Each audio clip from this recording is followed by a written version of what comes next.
Assalamualaikum warahmatullahi wabarakatuh.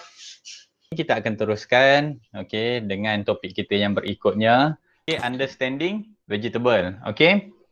So untuk hari ini kita akan memahami dengan lebih dalam lagi tentang sayur-sayuran.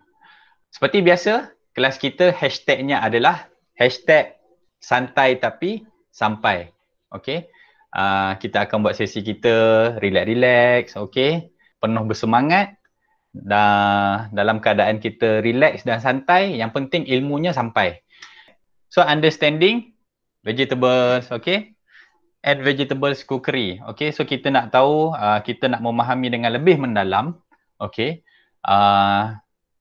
macam mana sayur ni apa dia? Apakah kategori-kategori sayur? Lepas tu cara-cara nak masak sayur, macam mana cara nak handle sayur. So hari ni kita cerita pasal sayur. So controlling quality changes during cooking. Apabila kita memasak sayur ataupun bahan-bahan yang lain, tapi dalam konteks kita hari ini adalah kita nak masak sayur. Bila kita masak sayur, akan ada perubahan-perubahan yang berlaku kepada sayur yang kita masak itu. Ada 4 perubahan yang akan berlaku. So yang pertama adalah dia punya texture. First dia punya texture.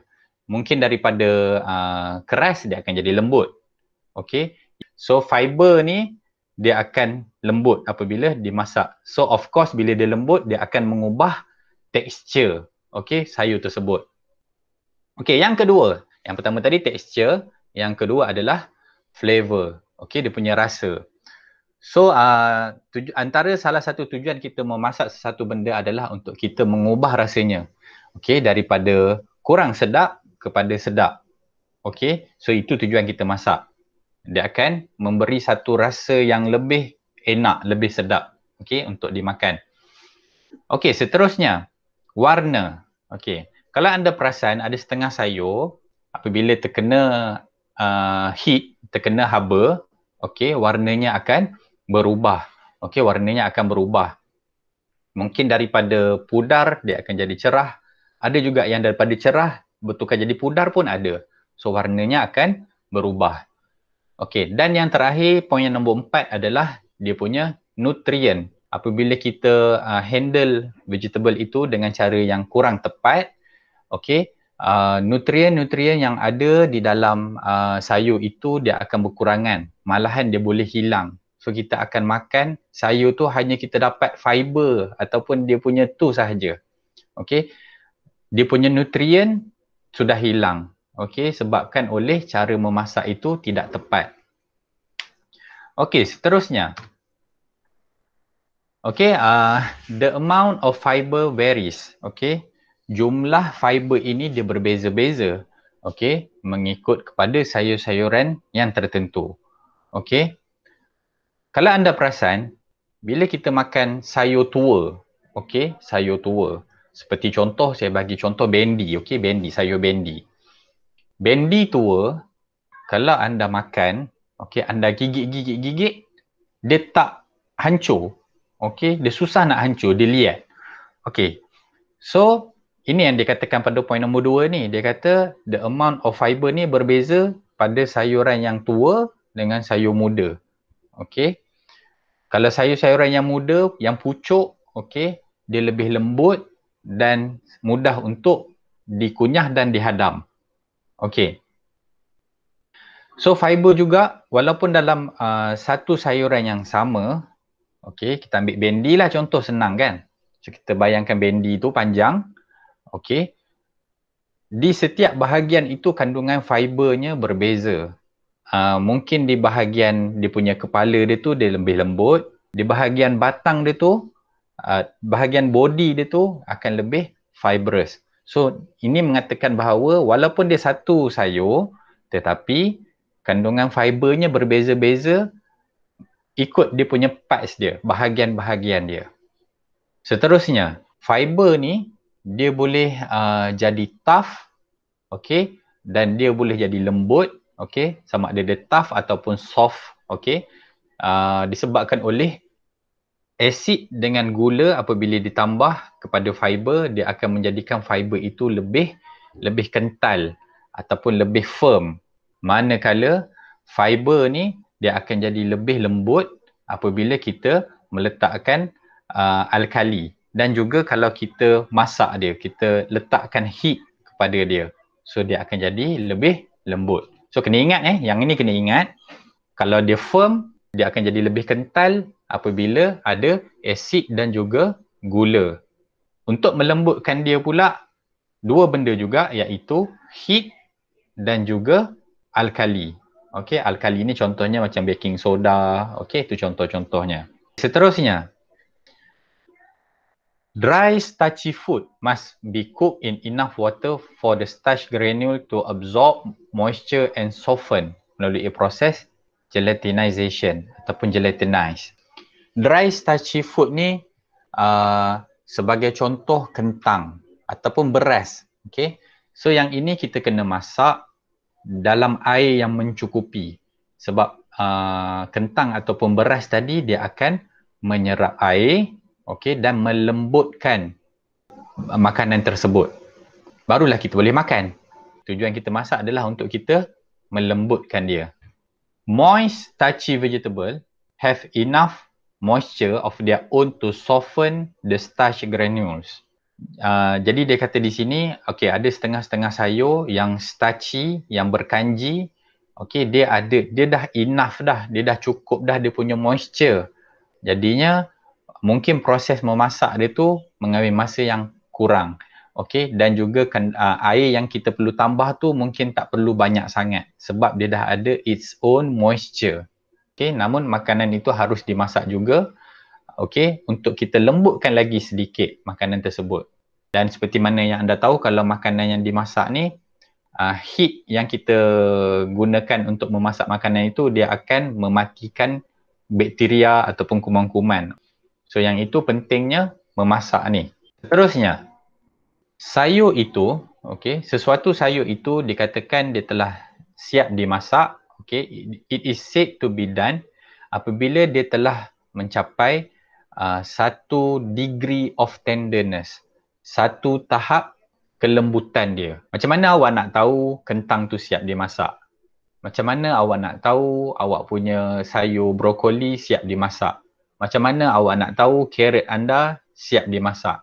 So kita nak tahu tu apabila sayur itu, salah satu kriterianya lah, okay, apabila sayur itu dia telah capai dia punya doneness dia, texture dia tu. Okay. Sebab tu kalau awak tengok, kalau mak-mak kita masak ataupun kita sendiri yang masak, kalau kita rebus kentang, kita cocok kan, kita cocok dia dengan pisau ataupun garfu, kita nak tahu dia punya lembut, tengah dia tu dah lembut ke belum. Okay. Ada macam-macam petua lah. Ada orang kata bila cocok tu kita nak tahu lembut ke tak. Lepas tu bila kita cocok tu kita lurutkan dia. Kalau dia mudah untuk lurut tu maksudnya dia dah masak. So ada banyak petua-petua. Tapi apa-apa pun petua itu sebenarnya petua tu dilakukan untuk kita memastikan sayur itu dah betul-betul lembut dan masak. Okey, dia kata dekat sini sesetengahnya seperti winter squash, eggplant and braised celery are considered properly cooked when they are quite soft. Okey, winter squash ni adalah sejenis labu. Okey, sejenis labu. Okey, eggplant, okey, terung, okey, celery tu saderi lah. Okey, dia dikatakan dia telah masak sepenuhnya apabila dia lembut. Okey, kebanyakan sayur, okey, sesuai untuk dimasak hanya sebentar sahaja. Kebanyakan bukan semua, kebanyakan. Okey, sebab ada sayur-sayur yang keras tu kita kena masak dia lebih lama. So dia kata most vegetable are best cooked very briefly, masak hanya sebentar, okey, until they are crisp, tender or al dente. Okey, al dente ni adalah bahasa Perancis, okey, maksudnya firm to the bite. Al dente ni nak bagi anda mudah ingat. Okay, dente tu adalah gigi, macam dentist. Okay, dentist. So al dente ni adalah firm to the bite. Maksudnya bila kita gigit tu terasa di gigi. Dia masih ada crunchiness tetapi dia bukan mentah. Okay, dia masih ada crunchiness. So bila kita makan sayur tu dia orang kata rangup lagi. Okey, sayur tu masih rangup tetapi bukan rangup yang mentah. Dia rangup yang dah dimasak. Okey. Lawan kepada al dente, okey, lawan kepada al dente adalah mushy ataupun overcook. Perasan tak kalau kita makan sayur, especially sayur-sayur yang kita masak sekali dengan kuah lah. Sebagai contoh tom yum ataupun sup sayur. Okey. Bila kita masak terlampau lama, sayur tu dah jadi lembek. So bila lembek tu dah tak sedap. Okey. Bila nak gigit tu tak payah gigit pun. Tolak pakai lidah aja pun dah hancur. So yang itu bukan al dente. Yang itu maksudnya dah overcook ataupun mushy. Okey. M-U-S-H-Y. Okey, mushy. So bila kita masak sayur, penting untuk kita tahu benda ni. Okey, sayur yang kita masak tu haruslah al dente, maksudnya masih lagi rangup. Okey, firm to the bite, terasa di gigi. Alright, so al dente ni ya. Ini ejaan dia al, A-L, al, lepas tu ada space, D-E-N-T-E, al dente. Seterusnya, okey, dia kata cooking produce flavor loss. Okey. Bila kita masak, macam saya kata tadi, proses memasak ni kadang-kadang kita kena jaga-jaga. Okey. Sebab pada waktu-waktu yang tertentu dia punya rasa makanan tu dia boleh hilang. Okey, lama kelamaan kalau terlampau lama kita masak ataupun cara kita masak tak betul, so flavor of the food, okey, dalam konteks ni flavor of the vegetable tu dia boleh hilang. Okey? So apa yang dia kata, apa saranan dia untuk kita mengelakkan rasa tu hilang. Okay, flavor loss tu kita nak kontrol macam mana. Okay, yang pertama adalah kita masak for a short time as possible. Kita masak sebentar, tapi janganlah terlampau sebentar sampaikan sayur tu tak sempat nak masak. Sebentar tu maksudnya cukup-cukup dia al dente, cukup. Okay, kita kena hentikan proses memasak. Okey, jangan masak dia terlampau lama sampaikan dia mushy ataupun overcook. Okey, yang kedua. Okey, tips yang kedua adalah gunakan boiling salted water. Okey. Boiling salted water ni air mendidih yang kita letak garam. Okey, bila kita nak celur, okey, bila kita nak blanching, okey, blanching tu celur bila kita nak blanching, air yang kita gunakan untuk blanching itu kita haruslah letakkan sedikit garam supaya makanan yang kita blanch ataupun celur itu dia akan ada rasa. Dalam masa yang sama, garam yang ada dalam air itu akan membantu dalam proses memasak ataupun proses mencelur makanan itu. Okey, so sebelum kita celur, pastikan air yang kita gunakan tu dia boiling. Dia cukup panas. Okey.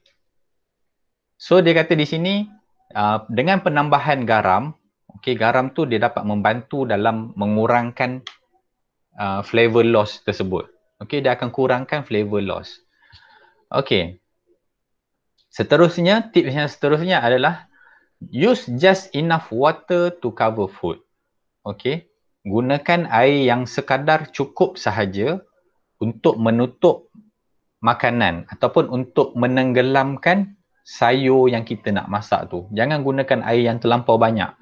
Seperti mana yang kita tahu kalau air terlampau banyak, dia punya rasa dia tu makin hilang. So kita tak boleh nak maintain the flavor. Apabila kita menggunakan air yang secukupnya untuk memasak, dia dapat minimize leaching. Leaching of flavor. Leaching ni maksudnya larut. Dia flavor tu dia akan larut dan hilang. Leaching. Dia akan leaching. Dia akan hilang. Leaching tu dia larut dan hilang. Color and nutrients. So dia dapat minimumkan kehilangan flavor, kehilangan warna dan kehilangan nutrien. Yang ini teknik. Teknik bila kita memasak sayur, ada setengah sayur yang kita boleh steam. Apabila perlu, kita steam lah sayur-sayur tersebut. Sebab dengan proses steaming, seperti mana yang kita tahu, kita dah sebut dah sebelum ni, Steaming ni dia akan menggunakan wap air yang panas tu. Daripada boiling water tu dia akan keluarkan wap air, dan wap air yang panas tu yang akan memasak sayur tersebut. Okey. So dengan cara macam tu kita dapat mengurangkan penggunaan air sebab kita tak rebus dia, kita tak boil dia ataupun kita tak blanch dia dalam air. So kita akan menggunakan wap air tu. So dia akan circulate dalam steam kita tu, okey, dan dia akan masak. So kurang penggunaan air maksudnya kurang berlakunya leaching tersebut. Okey. Sebab tu dia kata okey, reduce leaching out of flavor yang pertama. Yang kedua, kalau kita steam makanan, sebenarnya dia dapat mengurangkan waktu untuk mengurangkan masa untuk kita memasak sayur tersebut. Okey. Yang ini saya saja nak share, okey. Ada saya bersembang dengan, sebab kalau perasan, okey, orang Cina, especially orang Cina, dia suka untuk steam dia punya makanan, okey, which is good, okey, sebab steam ni adalah salah satu cara masakan yang sihat, okey, sebab dia tidak menggunakan minyak, okey. Kalau untuk masak sayur, dalam kes ni untuk masak sayur, nutriennya dapat dikekalkan. So bila kita makan tu, kita dapat nutrien yang banyak lah. Okey, kalau kita bandingkan dengan kita goreng sayur tu ataupun kita rebus sayur tu, mungkin nutrien-nutrien tu dia telah larut dalam air. Okey. Kalau anda ingat lagi pada minggu-minggu sebelum ni saya pernah bagi tahu, okey, ada vitamin, okey, ataupun nutrien vitamin yang larut air, okey, water soluble, dan ada yang fat soluble. So dia ada vitamin yang larut air dan juga vitamin yang larut minyak, okey, ataupun larut fat soluble. So untuk kita mengelakkan daripada water soluble and fat soluble vitamin ni dia larut, okey, sebab itulah kita steam. So steam tu bagus. Okey. Seterusnya, controlling flavor changes, okey, mengawal perubahan rasa. Okey. Apa yang dia katakan di sini? Okey, yang pertama adalah dia kata young freshly harvested vegetables have a relatively high sugar content that makes them taste sweeter. Biasanya sayur-sayur muda, okey, sayur-sayur pucuk ni, orang kata pucuk sayur-sayur ni, okey, dia mempunyai kandungan gula yang tinggi sedikit, okey, nak dibandingkan dengan yang sayur-sayuran yang lebih tua. Kenapa yang muda ada kandungan gula yang banyak? Okey, high sugar content, okey. Sebab apabila dia muda, dia perlukan sugar itu untuk tumbesaran. Okey. Dia perlukan sugar untuk tumbesaran. Sama juga orang kata kita kan, orang muda, darah manis orang kata. Macam itulah contohnya, darah muda, darah manis. Okey. So maksudnya bila kita dalam awal usia muda, gula tu ada dalam badan kita banyak dibandingkan dengan yang tua. Okey, sebab gula itu akan digunakan untuk tumbesaran, untuk bagi tenaga. Okey. So dia kata as they mature or as they sit in storage, the sugar gradually changes to starch. Okey, apabila dia makin tua, sayur ni apabila dia makin tua, sugar content di dalam sayur tersebut akan berubah sedikit demi sedikit menjadi starch. Okey, menjadi kanji. Okey. Try to serve young fresh vegetable that have been stored, okay, as short a time as possible. So dia kata apabila kita nak masak sayur-sayuran pucuk muda ni, okey, kita cuba untuk jangan simpan dia terlalu lama.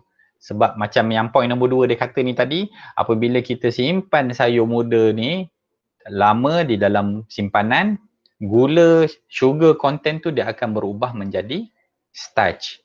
So elok kalau kita beli sayur tu fresh dan seelok-eloknya masak terus. Okey, jangan simpan dia terlampau lama di dalam simpanan. Okey, rasanya lebih manis.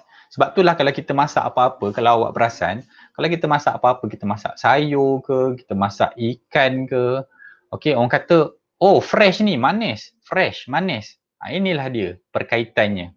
Okey, sebab lagi lama disimpan, kemanisan tu makin hilang disebabkan oleh chemical reaction yang berlaku. Sugar bertukar kepada starch. Okey. Okey, cooking produce certain chemical change. Okey. Dia kata proses memasak ini akan menghasilkan perubahan kimia yang tertentu. Okey. As long as the vegetable are not overcooked, this change is desirable. Okey. Selagi mana makanan itu tidak dimasak terlebih masak, memasak itu diperlukan. Apa yang dimaksudkan di sini, okey? So kita memang kena masak sayur sebab macam saya dah bagi tahu tadi, kita masak untuk bunuh kuman, bunuh bakteria, okey. Dalam masa yang sama dia akan ubah dia punya rasa, kan? Dia akan ubah rasa daripada mungkin kurang sedap kepada yang sedap. Okey. Dia akan ubah tekstur, mungkin daripada sayur tu keras, kalau tak masak dia keras. So bila kita masak, dia akan jadi lembut dan boleh dimakan. Dia akan memudahkan proses perut kita untuk hadam. Okey. So itu yang dia kata kat sini. Memasak itu okey, dia kata selagi mana dia tidak terlebih masak, proses memasak itu desirable. Okey, maksudnya kita nak proses memasak tu.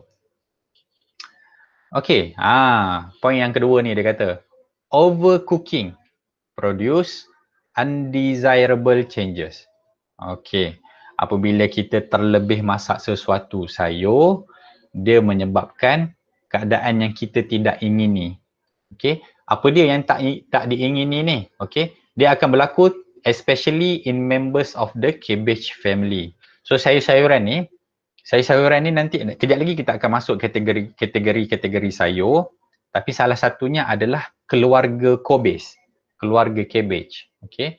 So bila kita terlebih masak, bila kita overcook, okey, dia akan menyebabkan undesirable change terutama sekali kepada keluarga kobis. Okey, dia akan menyebabkan strong unpleasant flavor. So rasanya bila kita terlebih masak, rasa dia jadi tak sedap. Dia akan ada unpleasant flavor, rasa yang tidak menyenangkan. Okey. Okey. So sekarang ni kita akan cerita tentang Okey, kita akan cerita tentang warna-warna ataupun pigmentasi terhadap sayur-sayuran. Okey. So pigmentasi inilah yang memberikan sayur itu warna. Okey. Sama juga macam kita, manusia. Okey. Kita sebagai manusia ni pun kita ada pigment warna. Warna kulit kita ni adalah ditentukan oleh pigment yang ada dalam kulit kita ni. Okey. So sebab tu ada orang berkulit gelap, ada orang berkulit cerah, okey, ada orang albino, okey, disebabkan oleh pigmentasi. So pigment ni dia akan memberikan warna. Okey. So apa yang dia katakan di sini? Okey. White vegetable, okey, sayur-sayuran berwarna putih. Okey. Pigments are compound that give vegetable their color, macam saya bagi tahu tadi. Okey. Pigments called anthoxanthin. Okay, anthoxanthins. Okay, and flavonoids range from pale yellow to white. Okay, yang ini anda kena hafal. Okay, anthoxanthin warnanya apa? Flavonoids warnanya apa? Okay, so dia dah bagi tahu kat sini. So anthoxanthin ni dengan flavonoid ni warnanya adalah pale yellow to white. Maksudnya warna kuning cair dan warna putih. Poin yang ketiga adalah dia kata white pigments stay white in acid and turn yellow in alkaline water. Okey. Sayur-sayuran yang berwarna putih ni, okey, pigment anthoxanthin dan juga flavonoid ni, okey, dia akan kekal putih dalam asid. Contohnya dalam masakan kita tu ada asid, okey, kita perah lemon ke, kita bubuh cuka ke, ada limau purut ke, contohnya asid lah. So asid kalau terkena kepada sayur-sayuran yang berwarna putih ni, okey, so dia akan kekal putih. Okey. Manakala apabila dia terkena alkali, okey, alkali tu contohnya macam baking soda ataupun benda-benda yang pahit ni kan. So dia akan berubah warnanya sedikit, okey, daripada putih ke kuning-kuningan. Okey, putih dia akan jadi ke kuning-kuningan. Okey. So ingat Alright. Seterusnya, sayur-sayuran yang berwarna merah. So tadi putih, sekarang merah. Okey, dia kata red pigments, okey, yang dipanggil sebagai anthocyanins. Okey. Dia daripada cyan ni kan, C-Y-A-N. Okey, C-Y-A-N. Okey, kita sebut cyan. Okey. Red pigments called anthocyanins are found in only a few vegetables. Okay, so dia kata pigmen warna yang berwarna merah, okay, berwarna merah nak jadi warna ungu-ungu ni, so dia tak banyak pada sayur. Okay. So dia kata dekat sini mainly red cabbage and beets. Okay, beetroot ni sayur beets dalam gambar ni. Okay, ni beetroot. Okay, yang ini adalah purple cabbage ataupun kobis ungu. Okey. Apakah tindak balas apabila anthocyanins ni berjumpa dengan asid? Okey. Bila berjumpa dengan asid, anthocyanins ni dia akan menjadi warna merah terang. So warna dia akan jadi lebih terang lah. Okey. Tetapi bila kita masak sayur-sayuran yang ada anthocyanins ni, kita letakkan alkali, okey, warnanya akan berubah ke arah kebiru-biruan. Okey. So kalau ikutkan kat sini dia kata not a very appetizing colour. Okey. Cuba bayangkan kalau kita nak makan sayur tu warna biru. So dah lah nak makan sayur susah. Sayur tu pula warna biru. So kita lagi susah kita nak makan. Okey. So apa yang dia kata kat sini, anthocyanins ni bila berjumpa dengan alkali, warnanya akan berubah kebiru-biruan. Okay, so kita nak elak yang ni lah. Melainkan kalau kita nak makanan kita tu warna biru. Okay. Alright, okay, seterusnya. Klorofil. Yang ini klorofil ni paling mudah lah. Memang daripada sekolah dulu pun kita dah belajar. Okay. Bila kita kata klorofil, warnanya warna hijau. Okay. Dia kata kat sini. Acids are enemies of green vegetable. Okay. Rupa-rupanya klorofil ataupun sayur-sayuran yang berwarna hijau ni musuhnya adalah asid. Okay. So dia kata kedua-dua asid dan juga long cooking. Maksudnya asid dan juga kita masak terlampau lama sayur-sayuran warna hijau ni kan. So dia akan menjadikan warnanya pudar. Sebab tu anda tengok sayur-sayur kalau warna leafy vegetable, sayur-sayuran yang berdaun, especially warna hijau, kalau kita masak dia terlampau lama ataupun kalau kita letakkan asid di dalam makanan itu, warnanya akan jadi warna tak menarik. Okey, dia akan jadi warna olive green, warna hijau pudar. Okey. So itulah dia. Kita kena jaga, okey. Kalau letak asid, warnanya akan jadi kurang menarik. Ini dia kata, macam mana cara kita nak jaga warna hijau sayur itu. Okey. Dia kata yang pertama adalah bila kita masak sayur-sayuran warna hijau, okey, kalau boleh kita masak dia jangan bertutup. Okey, jangan bertutup. Jangan tutup dengan tudung. Okey. Katalah awak ada periuk tu ada tudung, jangan tutup tudung dia. Okey. So kenapa? Kenapa kita tak tutup dia? Okey, sebab sayur-sayuran tu kadang-kadang dalam diri dia sendiri tu ada asid. So apabila kita masak, asid tu kita nak bagi dia keluar melalui wap air tu. So kita nak biarkan asid tu dia escape. Okay. Cooking for the shortest possible time. Ni mashi yang saya kata ni, mashi. Inilah ejaannya mashi. Mushy ni dia lembek, okey, dia lembek sebabkan oleh overcook.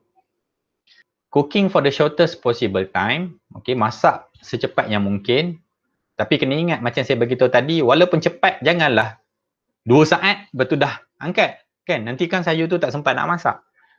Dengan cepat tu maksudnya awak blanch dia ataupun awak masak, awak goreng ke, awak rebus dia, bila dia dah cukup lembut, okey dah cukup. Okey, yang ketiga adalah cooking in small batches rather than holding for long periods in steam table. Okey, maksudnya kita masak sedikit demi sedikit. Kita kalau boleh jangan masak dia terlampau banyak lah. Okey, tapi biasanya kalau dekat rumah tak ada masalah sebab kat rumah kita tak masak dalam kuantiti yang terlampau banyak. Okey, mungkin apa yang dia beritahu ni tips untuk kalau kita buat catering, okey, kalau kita bekerja di hotel di mana kita kena masak banyak sayur-sayuran warna hijau. So dia kata kat sini masak sedikit demi sedikit. Okey. Jangan lepas masak tu jangan hold dia terlampau lama ataupun jangan lepas masak sebelum kita bagi hidang dekat orang untuk orang makan, so jangan kita biarkan dia hold terlampau lama. So bila kita hold dia terlampau lama, warnanya akan start untuk pudar. Tapi dalam masa yang sama dia kata, okey, kalau awak perasan dekat slide sebelum ni kan, so dia kata asid ni boleh menyebabkan warna sayuran hijau ni jadi pudar. Okey, dalam masa yang sama, rupa-rupanya, okey, baking soda tu pun tak sesuai juga. Sebab baking soda ni adalah alkali kan. Bila dia kata asid tak sesuai, kita ingatkan alkali ni sesuai. Rupanya baking soda pun tak sesuai. Okey, so baking soda ni tak sesuai sebab alkali dia akan memusnahkan vitamin, okey, yang ada dalam sayur tu dan menyebabkan tekstur sayuran tu akan jadi mushy and slippery. So dia akan jadi lembek dan slippery ni, orang kata apa? Slippery ni licin. Bila kita makan tu dia ada satu rasa macam berlendir lah kot, berlendir. Dia akan jadi berlendir. Okay. So dia kata jangan pakai baking soda. Ingat balik yang tadi. Sebelum saya masuk yang yellow ni, ingat balik yang tadi. Kalau warna putih adalah anthoxanthin dengan flavonoid. Okay. Kalau warna merah, dia kata apa dia? Anthocyanin. Okay, warna merah. Kalau warna hijau, klorofil. Okey, sekarang ni kita nak masuk sayuran yang berwarna oranye dan kuning. Okey, yang ini senang nak ingat. Okey. Warna kuning dan oranye ni senang nak ingat sebab namanya adalah pigmen dia bernama carotenoid. Okey, daripada perkataan nampak ni. Carrot. Kalau anda tahu warna carrot warna apa, inilah dia pigmen dia.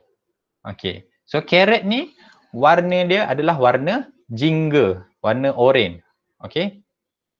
Alright. So dia kata antara banyak-banyak pigmen warna ni lah yang paling stabil.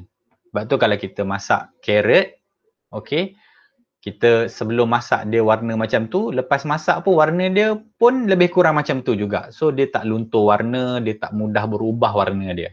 So sebab dia kata kat sini pigmen carotenoid ini adalah pigmen yang sangat stabil. Okey, dia sangat stabil. Kalau dia terefek pun dia mungkin efek sedikit oleh asid ataupun alkali. Okey. Alright. Short cooking prevents dulling of the colour. Dulling ni dia pudar, okey, kepudar. Dia warna yang pudar. Okey, dull. Okay, short cooking prevents dulling of the colour and preserve vitamins and flavour. Okay. Apa-apa pun bila kita masak sayur ni, we have to bear in our mind, kita kena sentiasa ingat bahawa masak sayur kalau boleh secukupnya, sekadarnya, secepat yang mungkin. Jangan biarkan dia dimasak terlampau lama. Apa-apa sayur pun. Okay. Bila dia dah siap masak, boleh tutup api. Tu kena ingat. Short, macam dia kata tadi, short cooking prevent dulling of the colour. Kalau kita masak terlampau lama, carrot tu pun dia akan jadi, warna dia akan jadi tak cantik juga. Okey, sebab kita masak dia terlampau lama.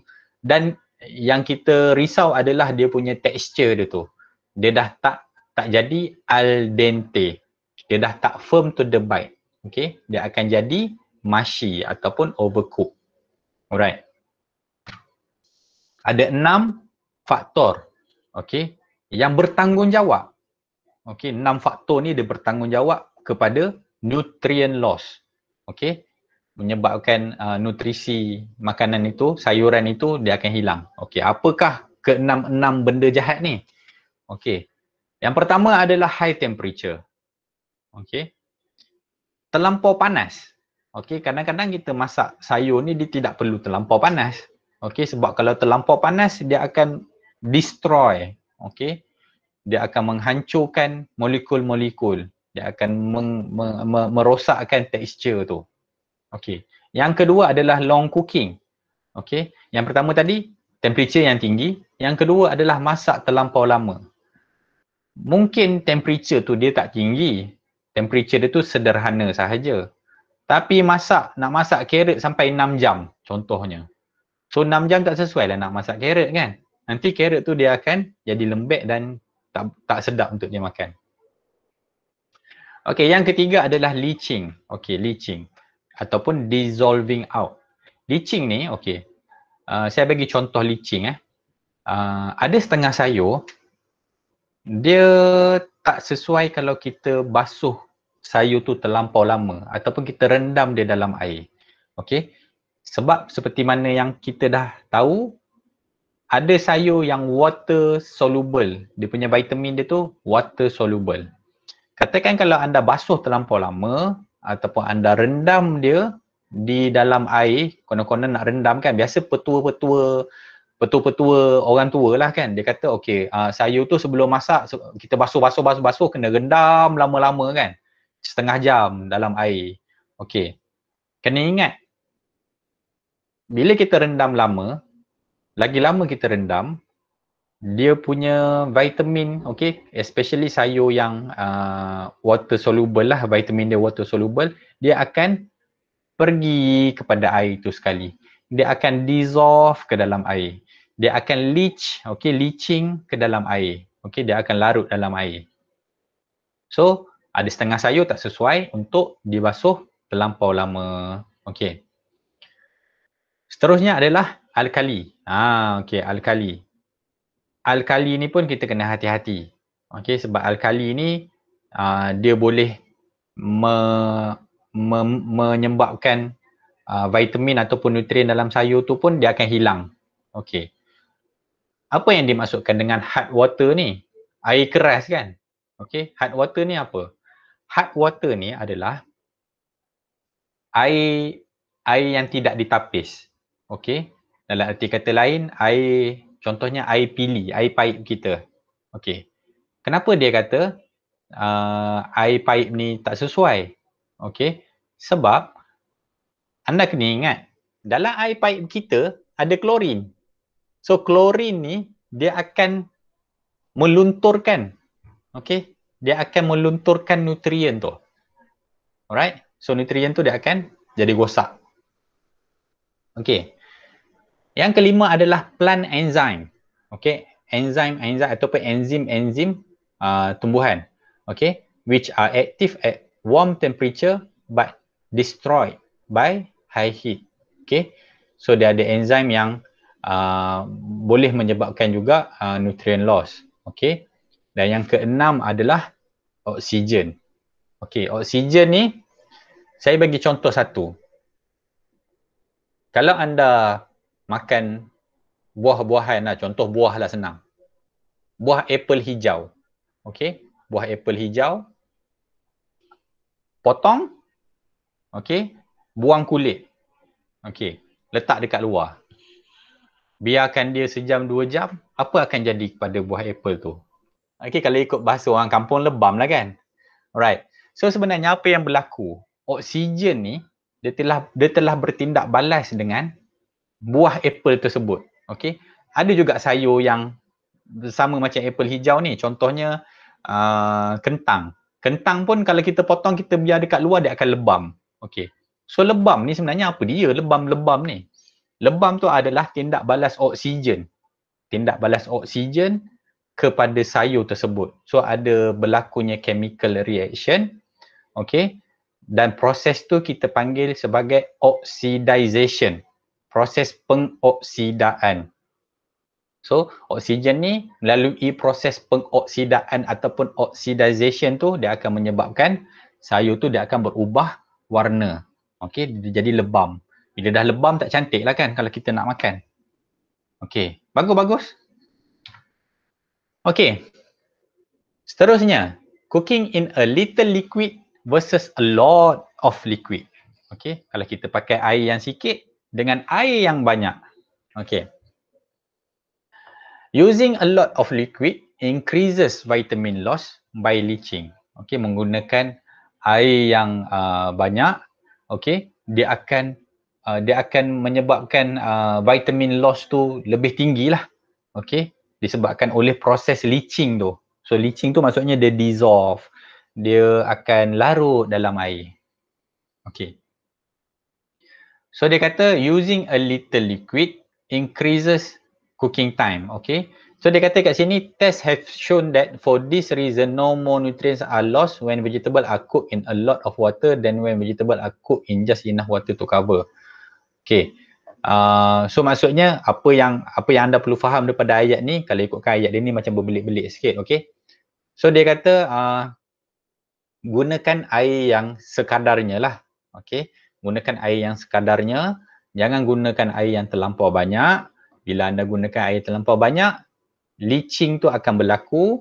Okey, lagi-lagi kalau anda rebus sesuatu tetapi airnya tu anda buang. Okey, anda ambil sayur tu sahaja. Air tu buang. So sebenarnya dalam air tu semua nutrien-nutrien yang ada tu. Sedangkan air tu anda buang. So rugilah.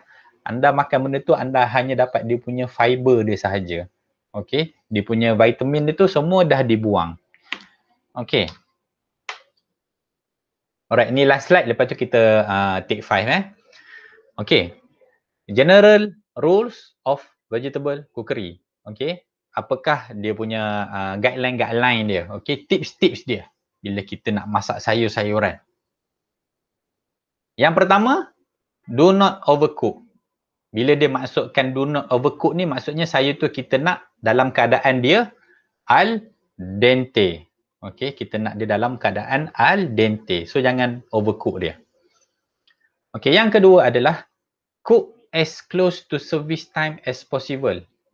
Okay, and in small quantities. Service time tu waktu makan. Okay. Macam saya kan, saya cerita pengalaman saya lah. Dan saya pun memang buat benda ni. Kalau saya masak dekat rumah, okay, kalau saya masak dekat rumah, sayur lah perkara yang paling akhir saya akan masak. Okay, sebelum makan. Kita dah masak contohnya nak buat kari ikan. So kita masak kari ikan, masak. Lepas tu ada sayur kan nak buat. Contohnya sayur campur. Okay, sayur campur goreng contohnya. So sayur ni saya akan masak last sekali. Okay, saya settlekan dulu yang lain. Kalau nak buat sambal ke, tumbuk sambal dulu ke apa ke. Kari ikan tu, okay, kari ikan tu kita buat dulu. Okay, sambil-sambil tunggu dia, kita simmerkan dia. Okay. Sayur tu saya akan masak last sekali. Okay, tujuannya adalah untuk kita kekalkan dia punya freshness dia. Okay, dalam masa yang sama, sayur-sayur ni kalau kita hold dia terlampau lama, dia jadi nutrisi dia akan hilang. Okay, alright. Avoid holding, okay, seterusnya avoid holding for long periods on a steam table. Okay, steam table ni ada satu perkakas tu nama dia steam table. Okay, bila kita nak masak sayur, elakkan daripada kita steam. Walaupun steaming ni antara metod yang paling bagus untuk masak sayur, tetapi kalau steaming dia terlampau lama pun dia jadi tak bagus juga. Okay, kalau terlampau lama dia jadi tak bagus. Okay. If the vegetable must be cooked ahead of time, okay, dia katakanlah, okay, ada waktu-waktunya sayur itu kita perlu masak awal. Okay, sebab kita nak buat dia punya preparation dia. Okay, so macam mana caranya? Okay, so caranya adalah kita masak dia separuh. Okay, kita masak dia separuh. dengan cara kita celurkan dia, okey, ataupun masak separuh masak, okey, dan kita akan panaskan dia apabila service time. So kita akan panaskan dia until fully cook bila sampai waktu service time. Okey. Dan poin yang terakhir dalam slide ini, okey, apa yang dia beritahu adalah never use baking soda dengan sayur-sayuran yang berwarna hijau. Okey, sayur-sayuran berwarna hijau ni dia punya pigment warna dia adalah klorofil. So tak sesuai letak baking soda dengan green vegetable. Yang pertama warnanya akan jadi tak cantik. Yang kedua dia punya texture dia akan jadi unpleasant. Okay, dia akan jadi tak sedap dia punya texture. So dia kata kat sini baking soda ni jangan gunakanlah alkali ataupun alkali, kita jangan gunakan dengan sayur-sayuran, especially sayur-sayuran yang berwarna hijau. Okay, seterusnya, cut vegetables uniformly for even cooking. Maksudnya adalah, bila kita potong sayur, seboleh-bolehnya kita potong sayur itu dalam bentuk dan saiz yang sama. Okay, untuk kita bagi sayur tu dia sama masak. Waktu yang diperlukan untuk memasak sayur itu dia sama dan hasilnya akan jadi sama. Okay, contohnya macam ni. Anda nak buat sayur campur kan, nak masak sayur campur. Sebagai contoh, ada carrot, okay, ada brokoli, contoh, ada cauliflower, lepas tu ada sayur-sayur lain lah. Anda nak letak kat dalam sayur campur tu. Okay, kalau saiznya tak sama, okay, kalau carrot tu saja pun dah tak sama, ada carrot kejap-kejap potong besar, kejap-kejap potong kecil, okay. Lepas tu anda nak masak brokoli, ada brokoli besar, brokoli kecil, cauliflower besar, cauliflower kecil. Lepas tu bila anda nak masak pula, anda letak semua serentak. Lepas tu masak. Okay. So bila dah siap masak tu nanti, anda akan perasan ada sayur yang lembek, ada sayur yang keras, ada sayur yang okey. So itu yang dimaksudkan, seboleh-bolehnya kita cuba dapatkan saiz yang lebih kurang sama, okey, supaya masa yang diperlukan untuk memasak tu sama. Okey. Satu lagi tambahan, okey. Selain daripada kita potong sayur-sayuran dengan saiz yang sama, okey, waktu untuk masukkan sayur tersebut itu pun penting. Okey. Macam sayur campur tadilah contohnya. Sayur yang keras harus dimasuk dahulu. Sebab sayur yang keras seperti mana yang kita tahu, sayur yang keras dia perlukan masa yang lebih untuk lembutkan dia. So kita masuk dulu sayur-sayur yang keras. Contohnya kalau kita nak masak sayur campur tu, kita masukkan carrot dahulu sebagai contoh. Lepas tu masuk brokoli, lepas tu masuk cauliflower. Katalah kalau anda nak masukkan tomato seperti mana yang kita tahu, tomato tu lembut.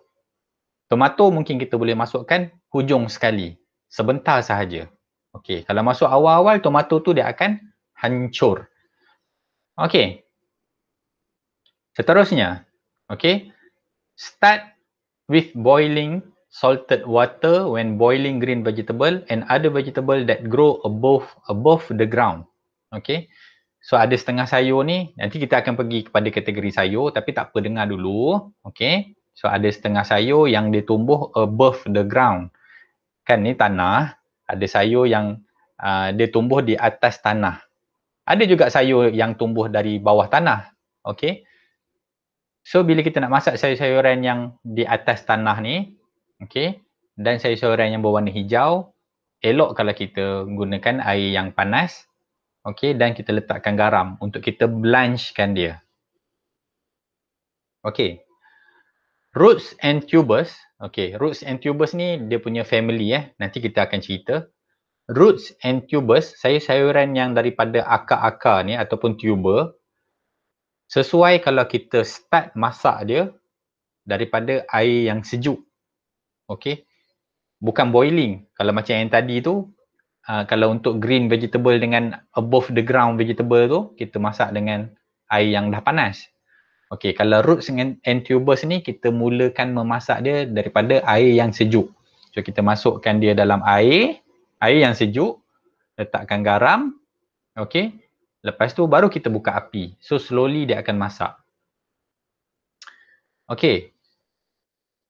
Cook green vegetable and strong flavoured vegetable uncovered. Okey, untuk sayur-sayuran yang berwarna hijau. Okey. Dan juga sayur-sayuran yang ada mempunyai rasa yang kuat. Seeloknya kalau kita masak dia jangan bertutup. Okey. Okey, seterusnya. Untuk kita mengekalkan warna sayur-sayuran itu, okey, kita letakkan, okey, untuk sayur-sayuran yang berwarna merah, okey, warna merah tadi anthocyanin. Okey, anthocyanin untuk warna merah. Okey, untuk warna putih adalah anthocyanin dan juga flavonoid. Okey. So untuk kedua-dua ni, sayur ni, kita masakkan dia, kita letakkan sedikit asid, sedikit bukan banyak, sedikit asid untuk bagi warnanya lebih menyerlah. Okey, kenapa kita perlu tekankan bab warna-warna makanan ni? Okey. Warna makanan mempengaruhi kita punya selera. Okey. Sebab tu kalau kita tengok gambar-gambar makanan yang dekat internet tu ada banyak kan. Diorang ni bermain dengan warna makanan. Okey. So warna makanan yang terang, contoh-contohnya dia letakkan sayur-sayuran yang bercampur-campur. Okey, ada warna kuning, ada sayur-sayuran warna hijau, ada warna merah. So warna-warna ni akan menaikkan selera kita untuk makan. Okey, sebab tu orang kata kalau nak makan ni our eyes, okey, mata kita ni yang makan dahulu. Bukan maksudnya mata kita ni ada mulut makan benda tu, bukan. Maksudnya sebelum mulut kita makan, mata kita yang tengok ni makan dahulu. So dia akan menaikkan selera kita untuk makan. Okay, our eyes eat first. Sebab mata kita yang nampak dahulu makanan tersebut. Di situlah terletaknya kepentingan untuk kita menjaga warna makanan kita. Okay. Kemudian, okay, do not mix a batch of freshly cooked vegetable with a batch of the same vegetable that was cooked earlier and kept hot in steam table. Okay. So, dia kata elakkan daripada kita campurkan sayur-sayuran yang kita baru masak dengan batch makanan yang kita dah masak awal-awal. Okay. Dalam steam table, dalam bekas steamer ni. Okay. Sebab nanti dia akan mempengaruhi dia punya tekstur. So ada tekstur nanti yang akan jadi lembek dan ada tekstur yang akan jadi yang okay. Alright. Okay. So dia kata, okay, untuk slide yang berikutnya adalah standards of quality in cooked vegetable. Okay. Macam mana kita nak kata sayur yang dah dimasak tu mencapai kualiti yang bagus. Okey, yang pertama adalah dari segi warnanya. Okey, warna sayuran yang telah dimasak, okey, kalau nak kata kualiti sayur tu bagus, bila setelah dimasak kita nak tengok dia punya warna. So warna yang terang, okey, warna natural, bukan colouring Kita nak bagi warna tu terang, konon-kononnya kita nak letak colouring, so tak jadi, jangan letak colouring. So kita nak natural colour of the vegetable itself. Okay, hendaklah berwarna terang. Okay, appearance on plate. Okay, bila kita potong, okay, sepatutnya anda semua belajar untuk subjek basic culinary skill untuk kelas kitchen. Kita akan ajar cara-cara potong sayur-sayuran. Okay, dia ada potongan-potongan. Sebagai contoh ada potongan batone sebagai contoh. Lepas tu ada julienne, lepas tu ada macedon. Ada banyak lah sebenarnya, ada banyak jenis-jenis potongan untuk sayur tu. Okay, so apa tujuannya potongan-potongan tu? Dia ada jenis-jenis dan bentuk-bentuk dia tersendiri. So yang pertama, kita nak dia punya appearance tu cantik. Dan yang kedua tadi macam saya bagi tahu, kita nak bila bentuknya sama dan sekata masa yang diambil untuk masak tu dia serentak, dia sama. Okay. So appearance on plate, ya okay. Bila bentuk yang seragam, of course kita akan nampak seragam lah macam dalam gambar ni kan. Kan nampak dia seragam je kan. Okay, so nampak dia cantik. Okay, macam saya kata mata kita ni yang makan dahulu. So bila kita nampak cantik, kita rasa benda tu sedap dan menyelerakan. Okay, kemudian texture. Okay, cook to the right degree of doneness. Okay, istilahnya adalah al dente. Okay, so bila kita masak sayur, kita kena ingat kena al dente. Okay, bila kita makan tu dia still crunchy, kita terasa di gigi. Bila kita gigit tu terasalah dia di gigi tu. Okay. Then seterusnya adalah flavor. Okay. Sayur yang kita masak tu hendaklah rasa dia segar, rasa dia sedap dengan dia punya natural flavor. Okay.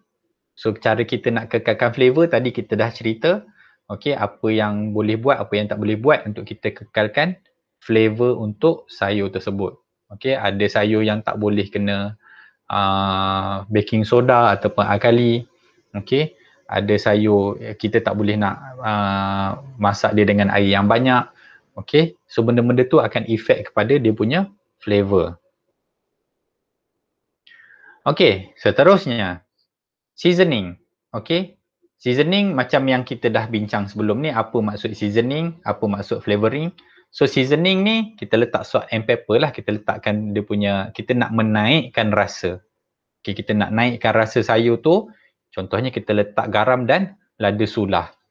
Okay, sauce. Okay, butter and seasoned butter. Biasanya sayur ni kita akan masak dia. Contohnya kalau kita gunakan teknik saute ataupun sauteing, okay, kita akan saute dia dengan butter. Sebab butter ni dia akan enhance the flavor.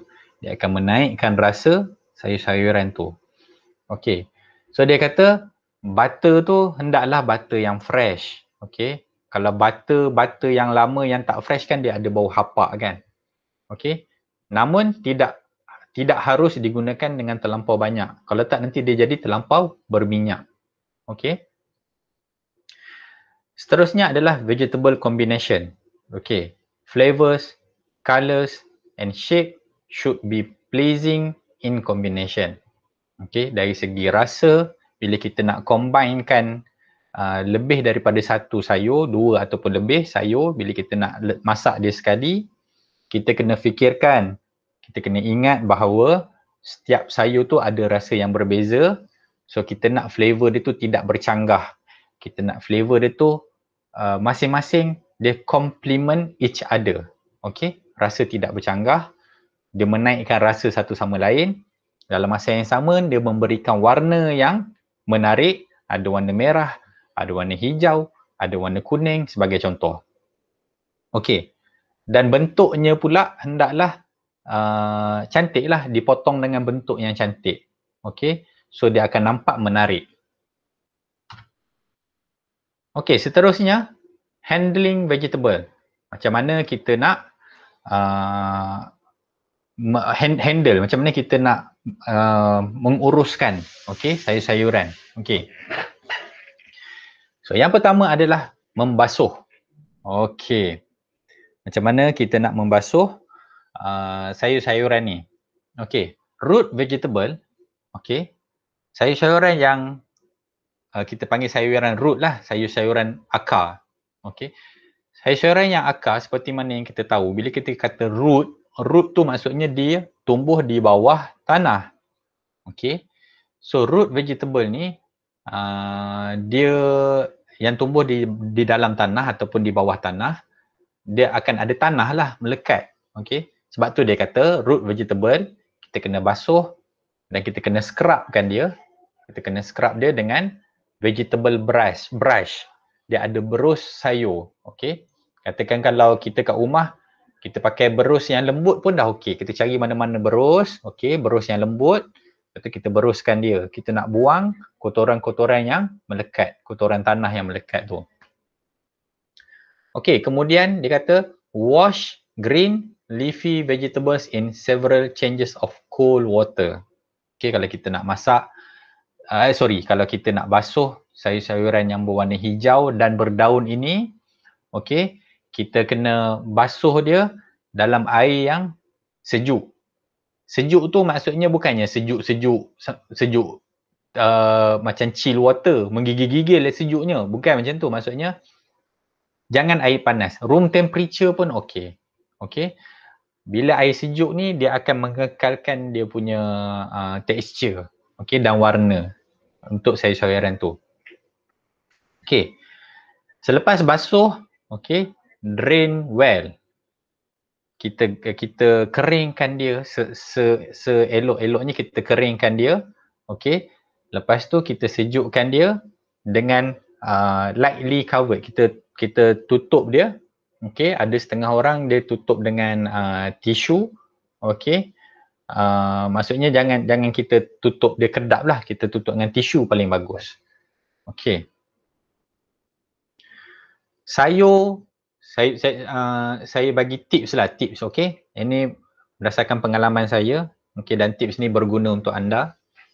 Katakan kalau anda nak basuh daun bawang ataupun daun ketumbar ataupun daun sup. Okey, bila kita beli daripada pasar, kadang-kadang kebiasaannya daun-daun tadi tu ada tanah-tanah lagi kan. So kita basuh dia dengan air paip, okey, dengan running water. Okey, jangan air panas kita basuh dia dengan air yang room temperature. Seelok-eloknya air tapis lah. Okey, bila kita basuh sayur ni seeloknya air tapis. Okey. Kita dah basuh, okey, kita buang kotoran-kotoran tanah tu. Lepas tu katakan kalau kita nak simpan dalam peti, okey, lepas kita basuh tu kita kena keringkan dahulu. Keringkan sekering-keringnya. Maksudnya kita akan gantung dia. Sebab itulah kalau anda tengok kalau kedai-kedai siam ke apa ke kan, dia orang akan gantung dia punya sayur-sayur, dia akan gantung dia punya daun-daun tu, daun sup, daun ketumbar, daun bawang. Dia akan gantung. Tujuan gantung tu adalah untuk bagi dia kering, sebab bila daun-daun tu kering, dia akan tahan lama. Katakan kalau awak simpan dalam peti, dalam keadaan dia basah, dia akan busuk. Sebab tu tak tahan lama. Anda akan tengok sayur-sayuran tu dia akan jadi lebam, dia akan jadi lembek dan dia akan busuk. Okey? So basuh, lepas basuh gantungkan dia, bagi dia kering, kemudian baru simpan di dalam peti kalau nak simpan. Okey. Soaking ataupun merendam. Okey. Do not soak vegetable for long period. Okey. Ini pun saya dah bagi tahu tadi. Sayur-sayuran tidak sesuai untuk direndam terlampau lama. Sebab dia punya rasa dan juga dia punya khasiat dia, nutrien dia akan dissolve, akan larut dalam air. Okey. Dried legumes, okey, ataupun legume ni macam bijirin-bijirin tu macam dalam gambar ni. Macam dalam gambar ni legumes okey. Bijiran-bijirin ni, okey, yang kering, okey, sebagai contoh kacang dal ataupun kacang hijau sebagai contoh. Okey. Hendaklah direndam di dalam air, okey. Hendaklah direndam di dalam air beberapa jam sebelum kita masak, okey. Sebab air tu akan diserap balik, dia akan melembutkan balik yang kering tu tadi. Okey, legumes ataupun bijirin-bijirin yang kering tu tadi. Okey, so dried beans absorb their weight in water. Okey, kacang-kacang yang kering ni dia akan menyerap air apabila kita rendamkan dia, dan dia memudahkan proses kita memasak. Contohnya nak buat dalca kan, dalca tu pakai kacang dal. Okey, so kacang dal tu kita kena rendam dia dalam air beberapa jam dahulu. Sebab itulah orang kata rendam semalaman. Okey, ada orang rendam contohnya esok pagi nak masak, malam sebelum tu dia akan rendam dalam air. So dia nak bagi benda tu dia kembang dan lembut sebelum memasak. Okey, seterusnya, okey, peeling and cutting. Cara untuk kita kupas kulit dan juga untuk kita potong. Okey. kupas sayur-sayuran as thinly as possible. Okay. Bila kita kupas sayur-sayuran, kita cuba kupas senipis yang mungkin. Okay. Kita nak elakkan pemaziran satu. Satu lagi, sayur-sayuran dan buah-buahan, okay, kandungan nutrisi dia paling tinggi di antara kulit dan juga isinya. Katakan kalau anda kupas dia terlampau dalam ataupun terlampau banyak kupasan dia tu, nutrisi yang ada di antara kulit dan juga isi dia tu dah buang sebab anda kupas kan. Okay. So apa yang saya nak sampaikan di sini adalah nutrisi yang paling banyak di dalam buah-buahan ataupun sayur-sayuran adalah di antara kulit dan juga isinya. Okay. Cut vegetable into uniform pieces even cooking, betul. Saya dah bagi tahu tadi. Peel and cut vegetables as close to cooking time as possible. Okay, jangan kupas terlampau awal. Contohnya nak masak esok, hari ini dah kupas. So yang itu tak berapa sesuai. Seelok-eloknya lagi dekat masa dikupas dengan masa kita nak masak tu lagi bagus. Okay. Right. Treat vegetable that brown easily. Yang lebam-lebam tu brown ni lah. Okay, so dia kata sayur-sayuran yang mana yang mudah lebam tu kita kena treat dia dengan asid. Okay, seperti contoh lemon juice. Okay, right. Katalah kita macam apple tadi, apple hijau ataupun kentang yang mudah lebam, okay, ataupun ada sayur-sayur lain yang mudah lebam. So seeloknya kita rendamkan dia dalam larutan berasid. Okay, sama ada kita perahkan lemon juice sikit ataupun kita letak cuka sikit. So dia akan mengekalkan warnanya, dia mengelakkan daripada lebam tu tadi. Okay. Save edible trims for soup, stock and vegetable puree. Okay. Kalau ada sayur-sayuran yang kita trim, kan, trim contohnya kita trim kulit dia ke, okay. So basically benda-benda trimming tu tadi kita boleh simpan dan gunakan untuk buat stok. Sebagai contoh kita nak buat stok sayur, okay, ataupun kita nak buat puree sayur-sayuran, okay. So yang tu kita boleh guna dia punya trimming. Okay, seterusnya adalah classifying vegetable. Okay, kategori sayur. Okay, dia ada banyak cara sebenarnya untuk kita mengkategorikan ataupun classify sayur ni. Tapi ini seperti mana yang anda tengok ni, ini adalah contoh kategori-kategori yang kita boleh bahagi-bahagikan sayur-sayur tersebut. Okey, yang pertama adalah the gourd family, seeds and pods, roots and tubers, the cabbage family, the onion family, leafy greens, stalk, stems and shoots, mushroom dan ada tender fruit vegetable. Okey, dia ada banyak. Tapi tak apa, kita akan pergi satu persatu. Classification of vegetable. Okay, there are many ways of classifying vegetable. Okay, ada beberapa cara, ataupun beberapa method untuk kita membahagikan sayur-sayuran ni kepada family-family ataupun jenis-jenis yang tertentu. Okay, ini di antaranya lah. Okay, the gourd family. The gourd family ni, okay, yang ini, okay, contoh-contoh sayuran dia adalah sayur-sayur yang rupanya macam peria dan petola. Okey, peria dan petola. Alright. So kebiasaan sayur-sayur yang jenis peria dan petola ni dia akan tumbuh menjala. Okey, dia akan tumbuh menjala dan kalau biasanya dia akan tumbuh kalau ada batang kayu dia akan memanjat batang kayu tu. Okey. So itu adalah the gourd family. So contoh sayur dia adalah peria, petola macam tu lah. Okay. Alright. Seeds and pods. Okay, seeds and pods. Contohnya sayur-sayuran yang dia berbiji dan juga dia pot. Okay. Contoh sayuran yang pods ni adalah kacang pis. Okey, kacang pis. Petai pun dalam family ni. So dia ada biji dan dia ada pods. Okey, dia ada bekas pod dia tu. Okey. Roots and tubers. Okey, sayuran jenis akar dan juga tuber. Roots contohnya macam carrot, okey, ataupun white radish, orang kata apa, lobak putih, okey, lobak jingga, lobak merah pun ya juga, okey. So itu adalah kumpulan roots. Okey, kalau untuk tubers ni contohnya macam kentang-kentang ni lah, ataupun ubi-ubi, okey. So kita ada ubi kentang, kita ada ubi keledek, ubi kayu, itu semua dalam kategori tubers. Okey, seterusnya untuk cabbage family. Okey, kalau tumbuhan-tumbuhan yang jenis cabbage family ni biasanya kalau tengok cara tumbuh dia tu, dia ada daun dan dia akan jadi bulat ataupun dia akan bertangkup.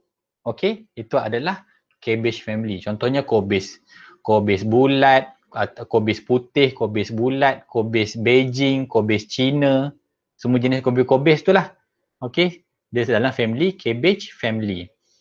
Okey, the onion family ni kategori bawang lah. Okey, bawang putih, bawang merah, bawang apa, makcik bawang, semua bawang-bawang tu dalam kumpulan onion family.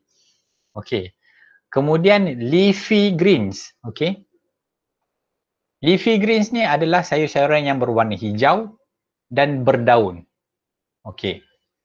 Contoh sayurannya kailan, sawi, siu pak choy, cham soy. Banyaklah kalau nak cerita tapi contohnya macam tu lah. Okey. So sayuran yang berdaun dan berwarna hijau. Okey. Stalk, stem and shoots. Okey. Stalk ni sayur-sayuran yang sayur-sayuran yang berbatang. Okey, sayuran berbatang. Okey, stalk, stem and shoot. Okey, contohnya celery. Okey. Celery, lepas tu Allahumma salli ala sayyidina Muhammad. Celery, apa dah saya tak ingat pula satu tu nama dia apa. Okey, tapi tak apa, celery. Okey, rebung. Okey, shoots ni contohnya pucuk, okey, pucuk rebung. Okey, pucuk rebung contohnya. Okey. Alright. Kemudian mushroom ni yang mushroom ataupun lah kita panggil sebagai fungi. Fungi ataupun fungus. Okey, mushroom or fungus. Jenis-jenis sayuran yang jenis tumbuhnya macam tu, macam cendawan. Okey. Ada tender fruit vegetable. Okey, sayur-sayuran yang macam buah tapi dia lembut. Okey, tender fruit vegetable. Contohnya macam tomato. Contoh yang terbaik adalah tomato. Okey. Capsicum ataupun lada benggala pun dalam kategori ni juga. Okey. Alright. So saya dah bagi contoh setiap satu. Dia kadang-kadang ada setengah sayur ni dia ada 2 atau 3 family sebab dia boleh jadi ini dan dia boleh jadi ini. So yang saya bagi tadi tu sebagai guideline sahaja. Dia tidak semestinya dia ikut kategori itu. Okey. Alright. Handling frozen vegetable. Macam mana kita nak handle sayur-sayuran yang bila kita beli dia frozen. Okey. Alright. Sayur-sayuran yang frozen, kita kena check dari segi kualiti dia, temperature, okey, suhu. Okey, suhu untuk takat beku sayur-sayuran ni dia ada range dia. Okey, so kita kena pastikan temperature frozen vegetable tu di dalam range yang sepatutnya. Okey. Kemudian kita juga kena check sama ada sayur-sayuran tu ada tak ice crystal. Okey. Ice crystal ni apa? Ice crystal ni dia crystal ice lah. Okey. kalau kita perasan, makanan yang bila dia beku, lepas tu kita dah cairkan dia, lepas tu kita bekukan balik. So ais kristal tu ais kristal ni dia akan jadi makin besar sebab dia dah jadi cair, lepas tu dia dah beku balik. Okay, so ais kristal ni dia akan jadi lagi besar. So ais kristal yang besar ni tak bagus sebenarnya. Okay, ais kristal yang besar tak bagus sebab dia akan efek kepada tekstur. Dia akan efek pada tekstur sayuran tersebut. Okay. Kemudian signs of leaking on the carton. Katakan kalau sayuran tu dia datang dalam bentuk carton. Okay. Kita tak naklah ada kesan-kesan bocor pada carton tersebut. Okay. And then yang terakhir sekali adalah freezer burn. Okay. Freezer burn ni, okay. Kalau anda tengok kan, biasalah orang kita dah akan sebut lebam-lebam. Apa-apa pun benda tu lebam. Ini lebam kan. Contohnya kalau macam anda letak sayur kan. Ada setengah sayur kita tak sesuai. Kita nak freeze-kan dia. Kita tak sesuai untuk bekukan dia. Okay. Sebagai contoh, anda ambil sayur, kita nak bagi sayur apa Kita bagi sayur bawang lah kita. Okay. Anda ambil seketul bawang. Bawang Holland, bawang kuning merah, bawang besar kuning tu, kupas dia punya kulit, seketul, cuba masukkan di dalam tempat beku. Okey. 2-3 hari kemudian anda keluarkan dia, anda akan tengok warnanya akan jadi lebam. Sayur tu akan jadi lebam. So lebam tu, kalau ikut istilah yang betul adalah freezer burn. Okey. So apa dia freezer burn tu? Condition that occurs when frozen food has been damaged by dehydration and oxidation due to air reaching the food. It is generally caused by food not being securely wrapped in airtight packaging. Okay. Dia terjadi apabila macam bawang tu tadi, kita tak simpan dia betul-betul dalam packaging yang bertutup.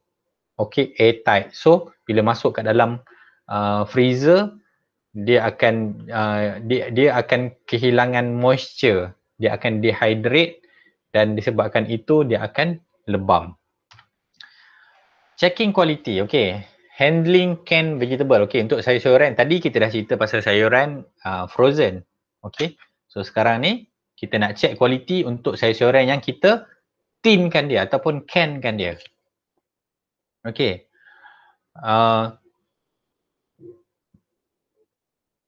Kita tengok keadaan tin tu ataupun can tu, okay. Katakan kalau tin tu dia kemik ataupun dia mengelembung, itu tak bagus lah. Okay. Lepas tu dia kata kat sini, know the drain weight. Okay. Biasanya kalau sayur-sayuran yang dalam tin, okay, dia akan ada sekali dengan dia punya, apa nama ni, dalam liquid. Okay, dalam liquid. Sama ada liquid tu dia bubuh air, dia bubuh ni lah, apa orang kata, dijerukkan, sayur dijerukkan, ataupun dia ada liquid dia. Okay. So dia kata typical drain weight are 60 to 65% of total content. Okay. Contohnya macam ni lah. Anda beli button mushroom can. Okay. Cendawan butang dalam tin. Okay. So dia kata kebiasaannya berat cendawan tu adalah 60 to 65% daripada total content. So mana lagi baki tu? Yang baki berat tu adalah dia punya air tu, air dalam tin tu kan. Air dalam tin yang mushroom tu. So yang lagi baki tu adalah air. 60 to 65% tu adalah mushroom tersebut. Okay. Production and holding problems in quantity cooking. Okay, bila kita nak masak dalam kuantiti yang banyak, inilah dia antara masalah-masalah yang akan timbul. Okay.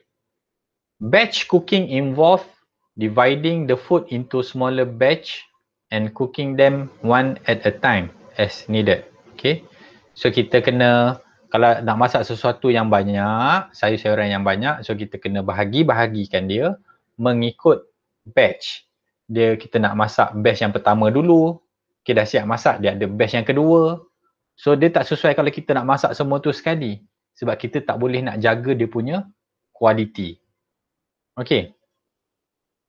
Blanch and chill involve partially cooking, chilling and finish cooking. Okay. It is not as good nutritionally as cooking completely to order, but it is almost as good. Okay. Bila kita nak masak banyak, kan tadi saya ada satu point yang saya ceritakan tadi, bila kita nak masak banyak, ada waktu-waktunya kita perlu masak sayur ni separuh masak. Kita akan celur dahulu separuh masak, kemudian bila dekat-dekat dengan waktu serving time, waktu orang kita nak hidangkan makanan tu, barulah kita completely cook the food. Okay. Kalau semua nak masak near serving time, takut tak sempat. Especially kalau kita masak banyak. Sebab tu kita perlu pre-cook dulu sayur-sayuran yang mana boleh dimasak separuh. Okay. Fresh vegetable. Okay, sayur-sayuran yang segar. Okay. Potatoes, onion and winter squash are stored at cool temperature. Okay. Alright. So, other vegetable must be refrigerated. Okay. So dia kata kat sini, dia nak mengatakan dekat sini adalah ada setengah-setengah sayur tu kita boleh letak dia dalam room temperature. Ada setengah sayur yang sesuai kalau kita chillkan dia. Kalau chillkan dia atau sejukkan dia, berapa dia punya temperature dia. So inilah yang dituliskan di sini. Okay. Poin yang terakhir dia kata sayur-sayuran yang kita dah potong dan kita dah kupas kulitnya. Yang ini kita kena hati-hati dan kita kena jaga-jaga. Okay, sebab kita nak elakkan dia daripada kering dan oxidize melalui proses oxidation ni. Yang tadi tu saya dah bagi tahu kan oxidation tu apa. Contoh macam yang apple hijau tadi tu. Okay, cover or wrap.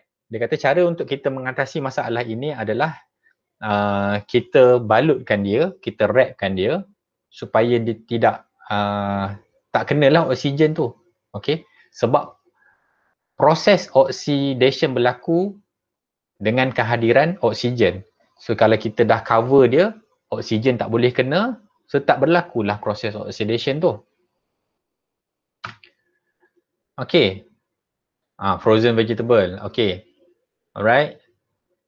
Yang ni anda kena hafal Yang ini anda kena hafal. Okay. Sebab benda ni dia akan digunakan dalam banyak benda. Okay. Frozen temperature.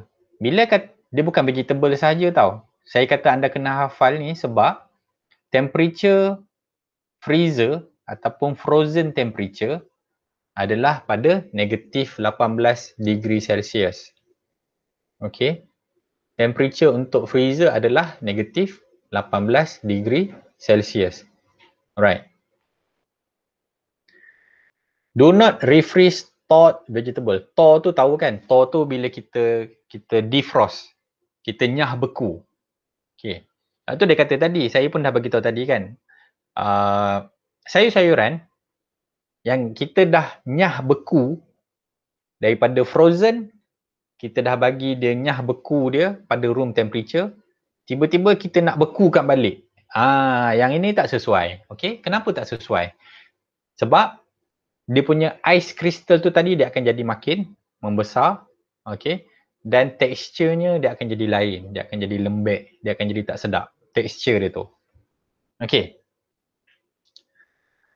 Leftover ataupun lebihan. Okay, the best way to store leftover, cara terbaik untuk simpan lebihan is not to create them in the first place. Okay, apa yang dia maksudkan kat sini? Dia kata cara yang terbaik untuk menyimpan lebihan adalah dengan cara tidak buat lebihan tu. Okay, dalam maksud dia ni. Okay, so jangan elakkan daripada kita membuat pembaziran lah apa yang dia katakan di sini. So kalau kata nak potong sayur tu, janganlah potong buruk-buruk. Kalau nak trim kulit tu kan saya dah bagi tahu tadi, kalau kita nak trim ataupun kita nak peel, okay, kita nak peel sayur-sayuran tu atau buah-buahan tu, Kita peel senipis yang mungkin sebab kita nak mengelakkan daripada leftover yang dikatakan ini. Okey. Katakan kalau ada leftover sekalipun, kita jangan campurkan dia. Okey. Kita simpan dia berasingan sebab leftover ni kita boleh gunakan dia untuk buat stok nanti. Okey, vegetable stock sebagai contoh.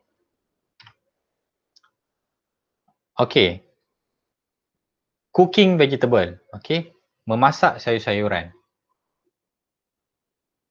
Okey. Nearly all, macam dah ni je. Sekejap. Okey, belum lagi. Okey. So dia kata dekat sini, kebanyakan sayur-sayuran, okey, sesuai untuk dimasak dengan cara kita boiling dia ataupun kita steamkan dia. Okey. So dia kata boiling dengan steaming ni dua cara ni lah yang paling biasa digunakan untuk memasak sayur. Okey. Sebab apa orang gunakan boiling dengan steaming ni? Kenapa banyak orang guna cara ni? Sebab dia mudah. Okey. Easy, economical tu jimat, okey. Dan kita boleh gunakan dia pada pelbagai bentuk makanan. Okey. Cara ni lah yang paling senang. Okey, shocking or refreshing. Okey. Ini kita panggil shock, okey, shocking. Terkejut. Shocking tu terkejut kan? Okey. So shocking or refreshing, apa maksud dia? Boil or simmer vegetable are drained as soon as they are cooked and then cool quickly under cold water. Okey. Cara dia macam ni. Katakan kalau kita celur sayur, celur dalam air panas. Bila sayur tu dah al dente, kita sediakan satu bekas lagi. Okey, satu bekas lagi tu kita letak ice water. Air sejuk berserta dengan ais. Senang cerita air tu sejuk lah, sejuk berserta ais. Okey. Kita dah celur sayur tu. Contohnya kita celur brokoli lah, contoh brokoli. Okey. Kita celur brokoli. Lepas tu masa time kita celur tu kita check lah. Kita check sama ada dia dah al dente ke belum.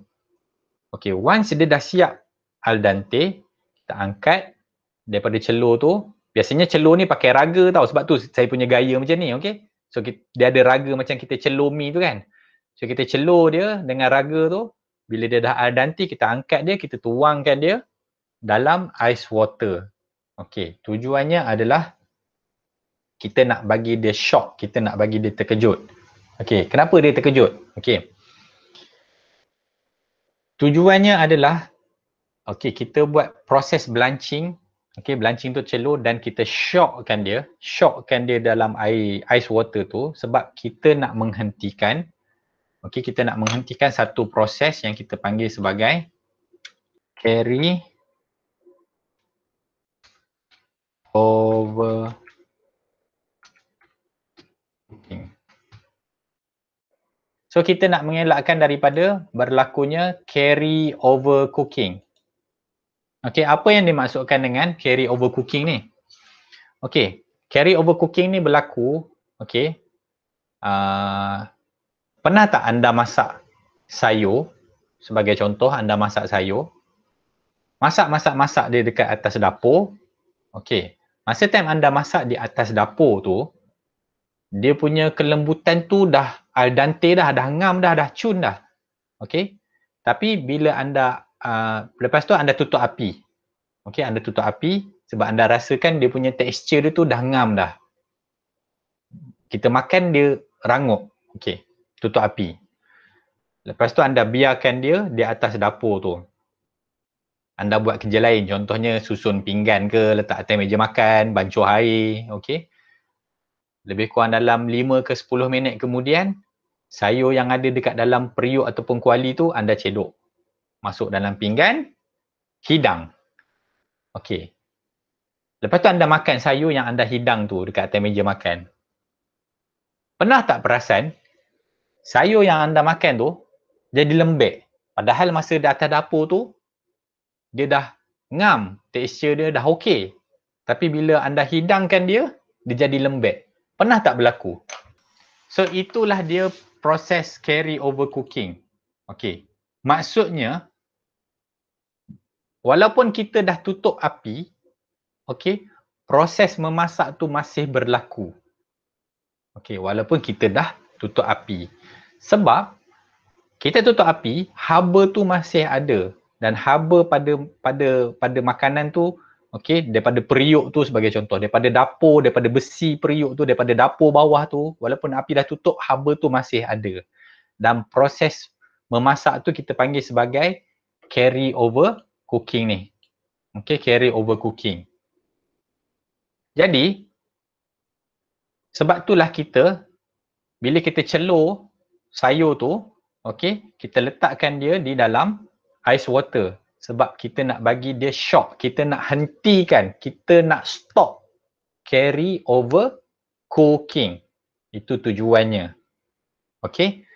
Tapi tak semua sayur kita kena buat macam tu. Contohnya kalau kat rumah anda nak masak sayur campur sebagai contoh. Anda dah goreng. Lepas tu tiba-tiba angkat sayur tu bubuh dalam ais. Bukan macam tu. Okey, maksudnya ada setengah sayur.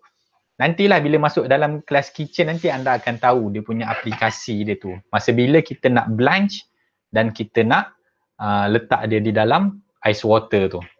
Okey. Seterusnya, okay, boiling and steaming. In many cases, the agitation and high temperature of boiling break up delicate vegetable. Okay, jadinya apa yang dia kata kat sini, bila kita masak sesuatu benda tu dengan temperature yang terlampau tinggi, dia akan menghancurkan. Dia akan menghancurkan dan merosakkan sayur-sayuran tu. Okay, sebab tu ada setengah sayur kita hanya sesuai untuk kita simmer sahaja. Okay, simmering saya dah bagi tahu dah kan pada minggu lepas. Simmering tu apa?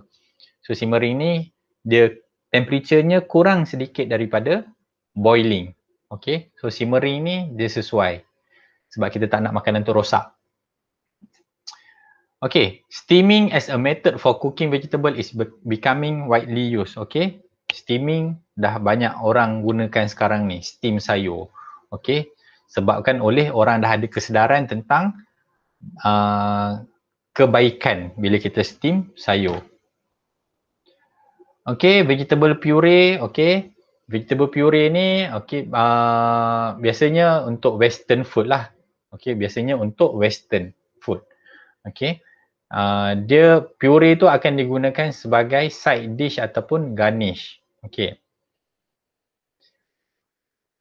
saya bagi satu contoh vegetable puree. Okay, kita biasa makan tapi kita tak sedar pun sebenarnya dia adalah vegetable puree. Okay, contohnya adalah mashed potato. Kita pergi KFC kita makan mashed potato kan. So itulah yang dimaksudkan dengan vegetable puree are served as side dishes. Okay, kat sini side dishes. Macam mashed potato tu kita makan dia sebagai side dishes.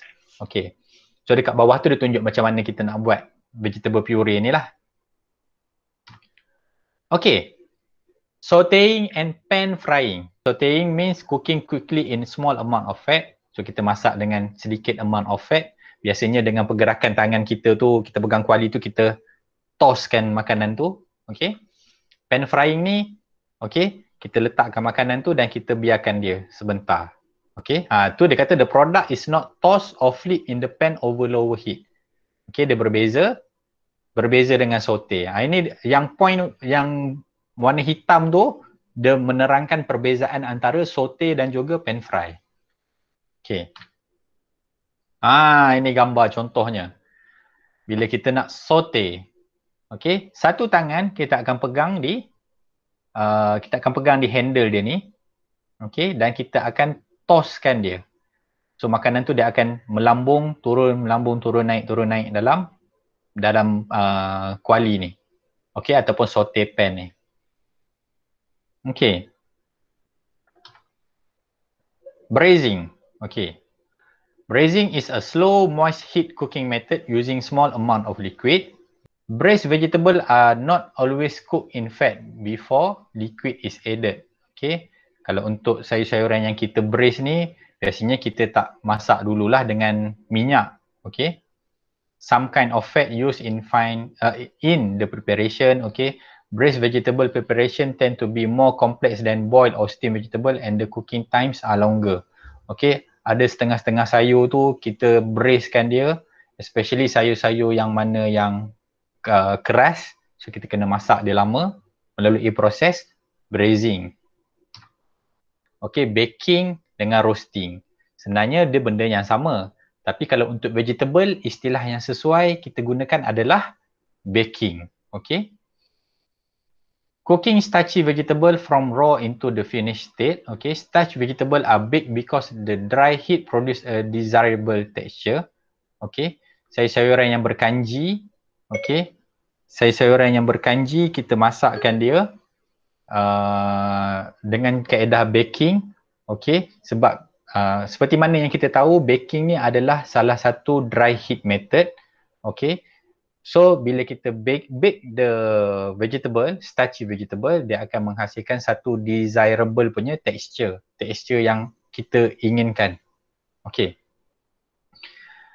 vegetable casserole are baked for either of two reason. Okay, ada satu jenis masakan ni ataupun teknik memasak ni kita panggil teknik memasak casserole.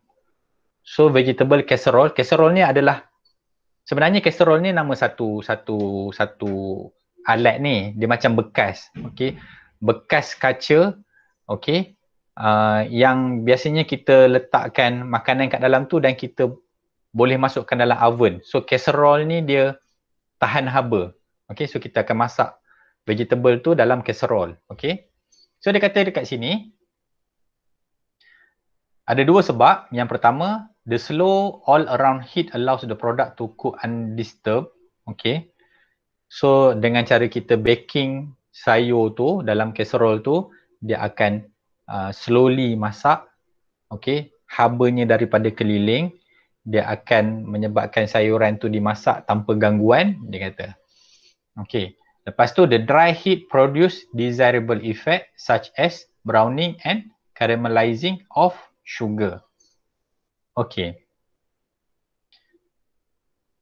saya yakin anda semua dah tahu sebab saya dah explain pada minggu pertama kalau tak salah dalam topik components of food. Kan dia ada karbohidrat, ada protein, ada yang macam fat, yang semua tu. Okay, seperti mana yang saya bagi tahu, walaupun dalam sayuran juga terdapat gula. Okay, sugar. Okay, contoh yang paling mudah anda nak tahu ataupun anda nak bayangkan adalah kalau anda pernah dengar caramelized onion. Okay, bawang yang kita masak sampai dia lembek, okay, dia akan tukar warna, dia akan jadi warna brown dan juga bawang tu akan rasa manis. Okay, right. Itulah yang dia kata. The dry heat produce desirable effect such as browning and caramelizing of sugar. Okay, broiling pula. Okay, broiling.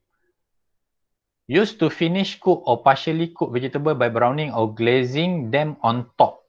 Okay, broiling ni haba daripada atas. Habanya heat from top. Okay. Breadcrumb are sometimes used to give a pleasing brown color and to prevent drying. Okay. Casserole or gratin dishes that do not brown sufficiently in the oven may be browned or for a few seconds under broiler or salamander. Okay. Broiler or salamander tu alat tu lah yang mengeluarkan api daripada atas tu. Okay. Tadi apa yang dia kata di sini? Casserole yang kita masak sayur kat dalam bekas tu, kadang-kadang dekat belah atas dia tu kita nak dia lebih brown. Okay. Ataupun gratin. Gratin ni adalah masakan yang kita letakkan cheese. Okay, kita letakkan cheese di atasnya. So kalau kita nak bagi bahagian atas dia tu lebih brown, okay, lebih sedap, so kita akan letakkan dia dekat salamander ataupun broiler. Okay, grilling. Okay, grill quick cooking vegetable are pleasant accompaniment to grill and roasted meat and poultry. Okay. Biasanya kalau kita grill sayur-sayuran ni, okay, ingat tak bila saya kata bila grill vegetable ataupun apa-apa makanan yang grill, dia akan ada garis-garis ni. Nah, inilah dia grill. Okay, grill ni adalah grill mark. Okay, tanda grill ataupun grill mark. Okay. So dia kata makanan-makanan yang kita grill ni, okay, dia sesuai menjadi accompaniment, okay, sebagai side dish untuk makanan yang di grill juga. Contohnya kita buat ayam grill, kita buat daging grill. So ayam grill, daging grill, dia punya side dish dia adalah sayur-sayur yang kita grill juga. Okay. So caranya dia bagi tahu kat sini, okay, potong into broad slices. Kenapa kita kena potong dalam bentuk broad slices ataupun hirisan besar? Okay. Tujuannya adalah bila kita potong hirisan yang besar, barulah kita boleh letak dia atas griller tu. Kalau potong kecil-kecil, dia masuklah dekat celah-celah jaring besi tu kan. Sebab tu kita kena potong dia besar, okay, lebar dan besar, kita letakkan dia untuk kita grill. Kalau kecil-kecil, dia masuk celah tu. Okay, kemudian kita beruskan dia dengan minyak. Okay, lepas tu kita akan grillkan dia. Jangan grill lama sangat sebab walaupun dia grilling, dia pun boleh jadi overcook juga. Sama ada dia akan jadi terlampau lembek ataupun boleh jadi hangus. Okay. Deep fried. Okay, dia kata teknik gorengan selam, okay, ataupun deep fried ini. Deep fried vegetable dia boleh bahagikan kepada 5 kategori. Okay. Yang pertama adalah kategori vegetable yang kita celupkan di dalam dia ada dalam tepung, dia ada batter. Okay, benda yang kita celup tu tepung adunan. Okay, adunan tepung yang kita dah bancur dengan air so dia jadi macam liquid tu, adunan tu kita panggil sebagai batter. Okay, batter, bukan butter jangan confuse pula. Batter. So batter ni adalah adunan tepung untuk menyalut tu. Okay, contohnya kalau anda nak buat tempura kan, tempura. So tempura tu tepung yang kita dah bancur dengan air apa semua tu, tepung bancuhan tu kita panggil sebagai batter. Okay, B-A-T-T-E-R, batter. Okay, so dia kata first category adalah sayur-sayuran yang kita celup. Contohnya tempura lah, kan? Kita celup dalam tempura batter, kemudian kita goreng. Okay. Yang kedua adalah sayuran yang kita breadedkan dia. Okay. Breaded dengan batter berbeza, walaupun kedua-duanya dicelup. Okay. Walaupun dua-duanya ada orang kata apa, ada salutan. Okay. Batter ni adalah adunan tepung dalam bentuk liquid. So kita celup, kita ni macam tempura. Senang nak bayang tempura lah. Okay. Manakala kalau breaded ni yang kita buat teknik SBP tu. Okay. So batter ni adalah teknik SBP. Okay. Right. So dia ada teknik SBP. Okay. Yang ketiga adalah vegetable yang kita goreng, deep fry, tanpa apa-apa coating. Okay.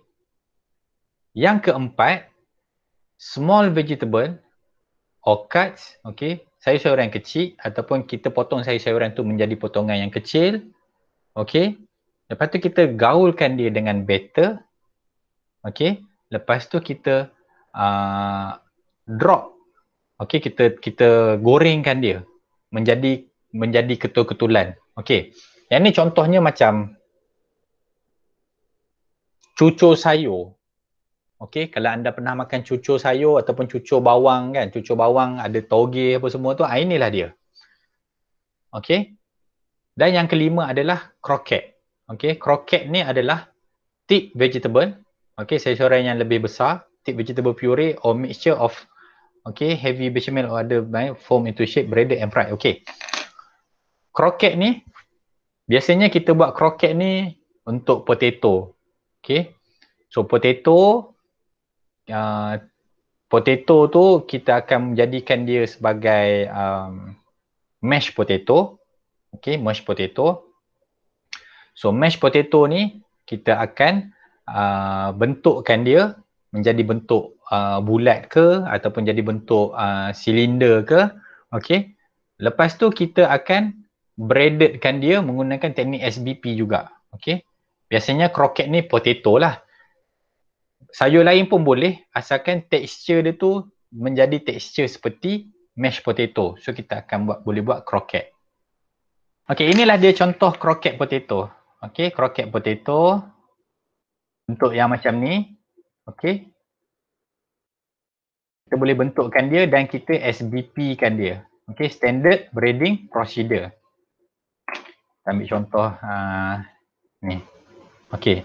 So croquette potato ni basically tengahnya ni adalah mashed potato ya, mashed potato. Kita bentukkan dia jadi bentuk silinder. Okey, jadi bentuk silinder. Kemudian kita buat proses SBP, standard breeding procedure, dan kita deep fry kan dia. So jadilah dia macam ni. Okey, croquette potato. Okey, ni contohnya. Okey. Dia berbeza berbeza. SBP, kalau anda perasan SBP, kita akan gunakan dia, tekstur dia akan ada ni lah sebab dia salut dengan breadcrumb kan. Ini kita buat proses breading ataupun SBP. Okey, kalau kita buat kita celup dalam batter, okey.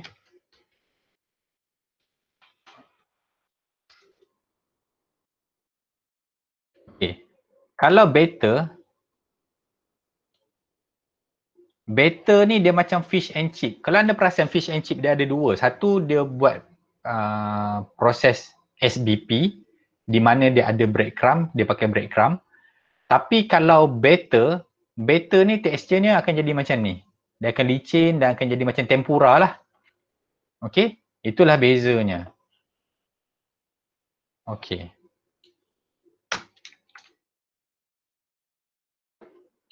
Okey, inilah batter. Okey, batter ni adalah adunan tepung yang dia jadi liquid.